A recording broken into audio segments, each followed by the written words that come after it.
First big deal where you're like, man, this is going to be what I do. And you guys probably had different deals or a deal together. Yeah, we started together. I think the one that made the difference for me was coming back from. Actually, it was like Dakota just being like, "Hey, man, you should quit changing jobs every 3 months and start working for the business full time." And so the first one for me where I was like, hey, I think this can work is when I actually went full time into the business. We didn't have very many properties then. We have consistently hired when we couldn't afford it.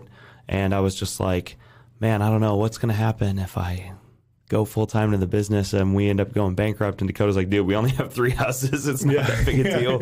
Like, he's like, you make $14 an hour at this job. Like, we can pay you $14 an hour, and like if you don't end up getting us a deal, you can just go back to work. It's not that big a deal. So I was coming back from an 8-plex that we bought in Toledo, Ohio, and we saw one on Facebook Marketplace, and Dakota was messaging her. Do we have anybody else? It was me and you were both messaging her. It's just me and you working at the time. I think did you get a response first? I don't remember. One of us got a response. Set up the appointment. Yeah, I tried calling her. Like sometimes on Facebook you can send people $1 and that gets them to look at your message or whatever. I friended her outside of the Facebook Marketplace app because she was getting blown up.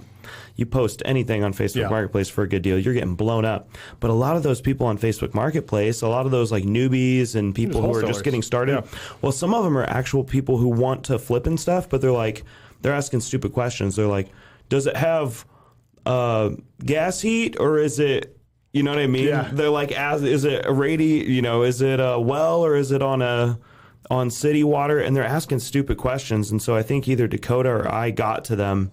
And we were like, hey, we're headed your way. I remember I was messaging her and then I said, all right, I got an appointment for you for this lady. And then like you were like, all right, I'm driving from Toledo like 2.5 hours. I'll be there. I'm like, all right, I'll make sure that she knows you're coming. Yeah, what time you're going to get there. So I was just driving back and then met up with the lady and FaceTime Dakota. And Dakota didn't realize the condition of the property because our internet was so bad. Like my FaceTime, I was trying to FaceTime. I was like, it's got a little bit of a crack right there in the foundation. He's like, I can't see it. It all looks good. The foundation's a little, it's a little wonky. It's not too bad. And then yeah, anyway. And then I walked through it and I was like, yeah, there's about an inch difference between this spot and this spot. It's not too bad though, but yeah, later when I walked it, I was like, bro, if I would have saw that, I probably would have been really scared and went a lot less. But anyway, he told me, he's like, I don't think it's too bad. And so she's asking this and she says she won't go anything lower. And I'm like, all right, let me talk to her. Yeah. And I can't remember what we got it for. I think it was $35,000.